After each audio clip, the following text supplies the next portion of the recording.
সংঘটিত হৈছে ভয়ংকৰ দুৰ্ঘটনা। নিশা কণ্ঠশিল্পী মহেন্দ্ৰ হাজৰিকাৰ বাহন দুৰ্ঘটনাগ্ৰস্ত।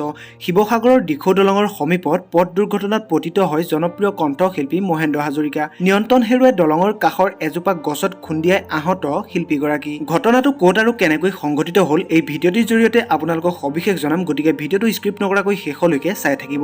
লগতে কৈ থওঁ, যদিহে আমাৰ চেনেলটো এতিয়াও ছাবস্ক্ৰাইব নকৰাকৈ চাই আছে তেনেহ'লে প্লিজ ছাবস্ক্ৰাইব কৰি কাষত থকা বেল আইকনটো প্ৰেছ কৰি ল'ব। জয়সাগৰৰ পৰা শিৱসাগৰ অভিমুখে আহি থকাৰ সময়ত সংঘটিত হয় এই দুৰ্ঘটনাটো। মূৰ আৰু হাতত আঘাত পাইছে শিল্পী মহেন্দ্ৰ হাজৰিকাই।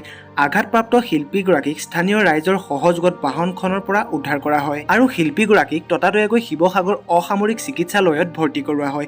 গছত খুন্দা মৰাৰ ফলত বাহনখনৰ বিস্তৰ ক্ষতিগ্ৰস্ত হয়। শিল্পীগৰাকীৰ অৱস্থা বৰ্তমান সুস্থিৰ বুলি চিকিৎসকে জানিবলৈ দিছে। সঁচাকৈ খবৰটো শুনি খুবেই দুখ লাগিল। শেষত ভগৱানৰ ওচৰত এটাই প্ৰাৰ্থনা কৰিছো, শিল্পীগৰাকী যাতে অতি সোনকালে সুস্থ হৈ আমাৰ মাজলৈ ঘূৰি আহিব পাৰে। ভিডিঅ'টো ইমানেই আছিলে। এনেধৰণৰ খবৰসমূহ পাই থাকিবৰ বাবে আমাৰ চেনেলটো ছাবস্ক্ৰাইব কৰি কাষত থকা বেল আইকনটো প্ৰেছ কৰি ল'ব। ভিডিঅ'টো শেষলৈকে চোৱাৰ বাবে ধন্যবাদ।